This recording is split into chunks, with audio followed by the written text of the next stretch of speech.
ಕೋಲಾರ ಜಿಲ್ಲೆ ಪಕ್ಕದಲ್ಲಿ ಮತ್ತೊಂದು ಚಿನ್ನದ ಗಣಿ.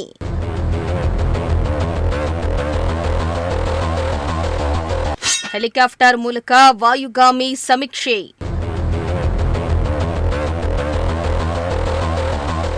ಕೋಲಾರ ಜಿಲ್ಲೆ ಪಕ್ಕದ ಜಿಲ್ಲೆಯಲ್ಲಿ ಚಿನ್ನದ ಗಣಿ ಇದೆ ಎಂದು ತಿಳಿದುಬಂದಿದ್ದು, ಜಿಯೋಲಾಜಿಕಲಿ ಸರ್ವೆ ಆಫ್ ಇಂಡಿಯಾ ಸರ್ವೆ ಕಾರ್ಯವನ್ನ ಆರಂಭಿಸಿದೆ. ಹೌದು, ಚಿಕ್ಕಬಳ್ಳಾಪುರ ಜಿಲ್ಲೆಯಲ್ಲಿ ಚಿನ್ನ ಹಾಗೂ ನಿಧಿ ನಿಕ್ಷೇಪಗಳು ಇದೆ ಎಂದು ತಿಳಿದುಬಂದಿದ್ದು, ಶೋಧ ಕಾರ್ಯ ಆರಂಭಗೊಂಡಿದೆ.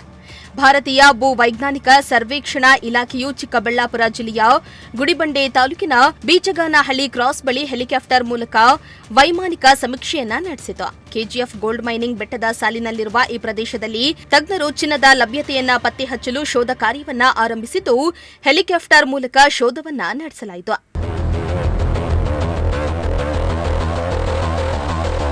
ಇನ್ನು ಈ ಹಿಂದೆಯೂ ಚಿಕ್ಕಬಳ್ಳಾಪುರ ಜಿಲ್ಲೆಯ ಮಣ್ಣಿನಲ್ಲಿ ಚಿನ್ನದ ಕಣಗಳು ಪತ್ತೆಯಾಗಿದ್ವು. ಬಾಗೇಪಲ್ಲಿ ಮತ್ತು ಗುಡಿಬಂಡೆ ತಾಲೂಕಿನ ರೈತರ ಜಮೀನುಗಳಲ್ಲಿ ಬಂಗಾರದ ಕಣಗಳು ಸಿಕ್ಕಿರುವುದು ದೃಢಪಟ್ಟಿತ್ತು. ಹೀಗಾಗಿ ಚಿನ್ನ ಮತ್ತು ಇತರೆ ನಿಧಿ ನಿಕ್ಷೇಪಗಳ ಬಗ್ಗೆ ನಿಖರವಾದ ಮಾಹಿತಿಯನ್ನ ಸಂಗ್ರಹಿಸಲು ಹೆಲಿಕಾಪ್ಟರ್ ಅನ್ನ ಬಳಸಿ ಸರ್ವೆ ಕಾರ್ಯ ನಡೆಸಲಾಗ್ತಾ ಇದೆ. ಇನ್ನು ಈ ಮೂಲಕ ಈ ಐತಿಹಾಸಿಕ ಚಿನ್ನದ ಗಣಿಗಾರಿಕೆ ಪ್ರದೇಶದಲ್ಲಿ ಹೊಸ ಚಿನ್ನದ ನಿಕ್ಷೇಪಗಳು ಪತ್ತೆಯಾಗುವ ಸಾಧ್ಯತೆಗಳು ಹೆಚ್ಚಾಗಿವೆ. ಮೋಹನ್ ಕುಮಾರ್, ಪ್ರಜಾಶಕ್ತಿ ಟಿವಿ, ಚಿಕ್ಕಬಳ್ಳಾಪುರ.